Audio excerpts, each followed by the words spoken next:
Hi mga mare, nag-try po akong gumawa ngayon ng isang dessert. Ito po yung salad, tapos yung ginawa kong buko is hindi siya natural na buko. Bali naggawa lang ako ng DIY ng buko kasi may mga napapanood ako na pwede daw itong alternatives sa buko kung wala kayong makitang buko. Kaya ito sinubukan ko. At okay po, success naman ang naging resulta nito. Madali lang talaga siyang gawin mga Mars. So, umpisahan na natin. Una, syempre, naglagay ako dito ng 1 litro ng tubig, tapos isang kukumama yung 200 grams lang po ito. At naglagay din ako ng half cup ng white sugar. Pagkatapos ay itong unflavored na puti na gulaman. Yan, then halu-haluin lang yan hanggang sa matunaw yung mga nilagay nating sangkap, lalo na yung gulaman para hindi ito magbuo-buo. Pagkatapos ay papakuluin natin ito. At fast forward na mga Mars, nakulo na po, ayan, nilagay ko to sa isang Tupperware na pwede siyang mag-set. Yan, palamigin ito hanggang sa mag-set. At ito na nga, after ng mga ilang oras, malamig na siya, gagadgarin muna natin ito na para lang tayong nagkahayod ng buko. Totoo pala mga Mars, ang chika na parang buko talaga siya kasi ito kinahayod ko pa lang is parang talaga akong nagkakayod ng buko.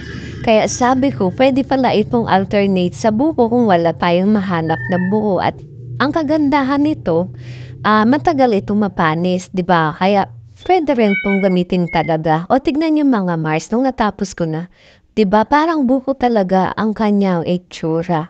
At nung tinigman ko, lasang buko rin kasi dahil sa nilagay natin ko kumama ng gata. O eto na nga, pagsasama-samahin lang naman natin yung mga sangkap, madali lang naman ito mga Mars. Ayan, naglagay ako ng 450 grams na fruit cocktail, tapos isang bote ng kaong, tapos yung cheese, yung kalating bar ng cheese, hiniwa ko lang ng maliliit na pa-cube. Then naglagay ako ng isang malaking lata ng all-purpose cream at isang lata din na 390 grams ng condensed milk. Yan, sapat na sapat po ang lasa niya na hindi siya sobrang tamis. At ang last na nilagay natin ay ito na ang buko. O diba?